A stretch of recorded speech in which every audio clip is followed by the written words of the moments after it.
Hello students, मैं नवीन कुमार। मैं एक बायोलॉजी का नया चैप्टर जैव प्रक्रम जो क्लास 10th का है लेकर के आ गया हूँ। तो कृपया करके आप पेन पेपर लेकर के बैठ जाएं और टेस्ट देने के लिए तैयार हो जाएं। तो ज़्यादा बातें ना करते हुए टेस्ट शुरू किया जाए। तो ये रहा पहला क्वेश्चन। पत्तियों में गैसों का आदान प्रदान कहाँ होता है? मैं क्वेश्चन पढ़ दूंगा, आंसर आपको खुद से पढ़ना है और सेट मारना है। मैं फिजिक्स बनाया, फिजिक्स का क्वेश्चन बना दिया, केमिस्ट्री का बना दिया, अब बायोलॉजी स्टार्ट करने वाला हूँ। ये पहला चैप्टर जैव प्रक्रम है।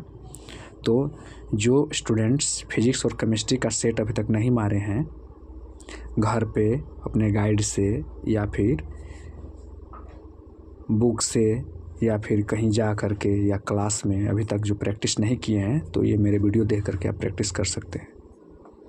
चलिए स्टार्ट करते हैं। पत्तियों में गैसों का आदान प्रदान कहाँ होता है?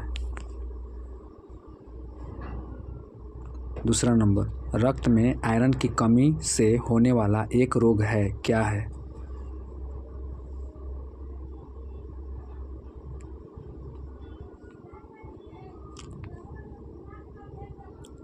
नेक्स्ट, कौन सी क्रिया सभी जीवों के लिए अनिवार्य है? नेक्स्ट, पादे में जाइलम उत्तरदायी है।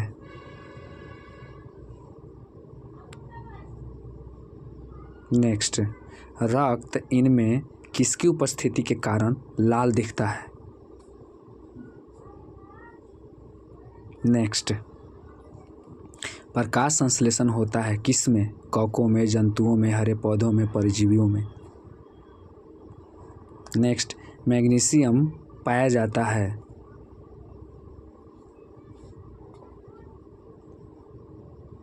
नेक्स्ट, प्रकाश संश्लेषण क्रिया में ऑक्सीजन बाहर निकालता है क्या?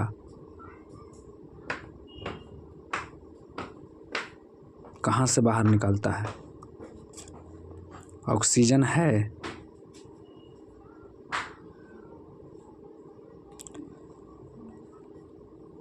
इनमें किसके द्वारा अमीबा में भोजन अंतर्ग्रहण होता है?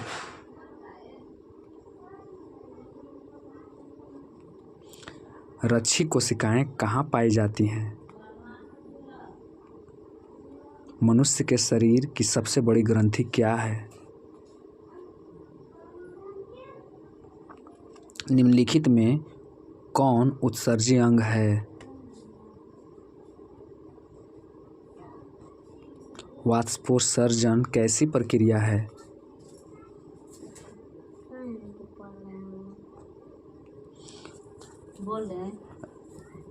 रक्त क्या है?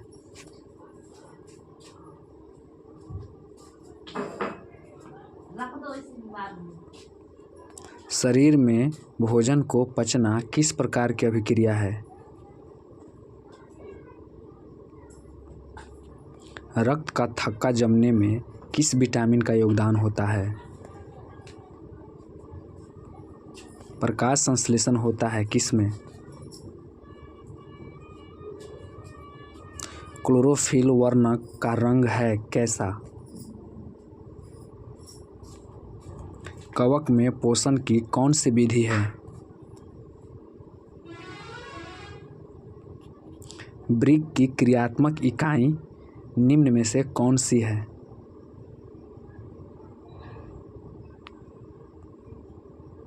खुला परिसंचरण तंत्र पाया जाता है।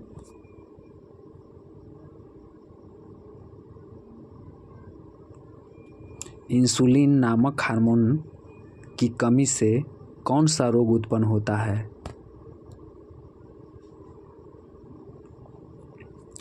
एक स्वच्छ मनुष्य में प्रकुंचन एवं अनुशिथिलन दाब होता है।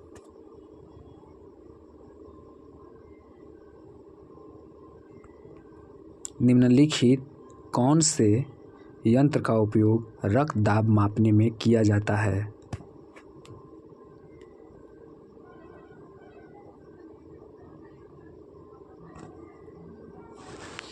तो तो चलिए स्टूडेंट्स, अब हम आंसर की ओर बढ़ते हैं। तो आप कृपया ध्यान दे करके जो आप आंसर मारे हैं, जो आप टिक लगाए हैं, अब उसको आप मिलाइए। चलिए स्टार्ट करते हैं। मैं उम्मीद करता हूँ आपकी तैयारी अब अच्छी हो रही होगी।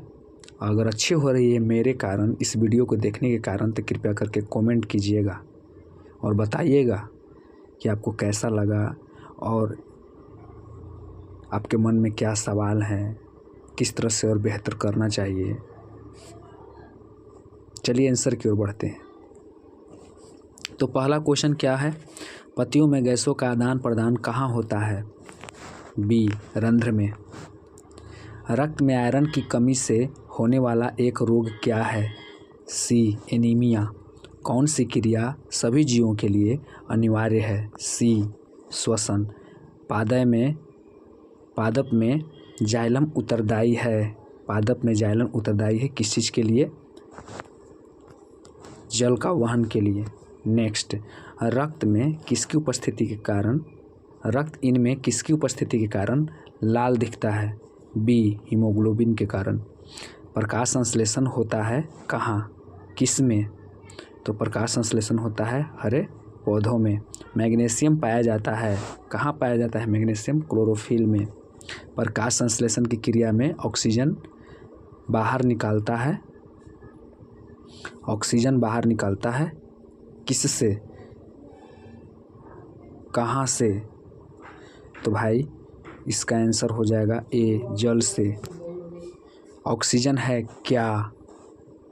ऑक्सीजन क्या है? एंजाइम है। इनमें किसके द्वारा अमीबा में भोजन अंतर्गहन होता है? ए, कुटपाद। रक्षी कोशिकाएं पाई जाती हैं ए, जड़ में। मनुष्य के शरीर में की सबसे बड़ी ग्रंथि क्या है? ए, लीवर। निम्नलिखित में कौन उत्सर्जी अंग है? वृक्क। वाष्पोत्सर्जन कैसी प्रक्रिया है? भौतिक। रक्त क्या है? ऊतक। शरीर में भोजन को पचना किस प्रकार की अभिक्रिया है? उपचयन। रक्त का थक्का जमाने में किस विटामिन का योगदान होता है? के। प्रकाश संश्लेषण होता है कहाँ? क्लोरोप्लास्ट में। क्लोरोफिल वर्णक रंग है कैसा? हरा। कवक में पोषण की कौन सी विधि है? मृतजीवी। वृक्क की क्रियात्मक इकाई निम्न में से कौन है? नेफ्रॉन। खुला परिसंचरण तंत्र पाया जाता है कहाँ? कॉकरोच में। इंसुलिन नामक हार्मोन की कमी से कौन सा रोग उत्पन्न होता है? मधुमेह। एक स्वच्छ मनुष्य में प्रकुंचन एवं अनुशिथिलन दाब होता है कितना? 120/80। निम्नलिखित कौन से यंत्र का उपयोग रक्त दाब मापने में किया जाता है? स्फाइग्नोमैनोमीटर। चलिए, तो आप आंसर मिलाते हुए वीडियो देखे हैं। अब आप अपने कॉपी में जो पेन पेपर ले करके जो आप टिक मार रहे थे, अब अपना एक्यूरेसी देखिए और ये देखिए कि मेरा तैयारी कितने लेवल पे है बायोलॉजी में। क्योंकि बायोलॉजी ऐसा चैप्टर है कि आदमी याद करता है, भूल जाता है। तो आज का इतना ही। बहुत बहुत धन्यवाद।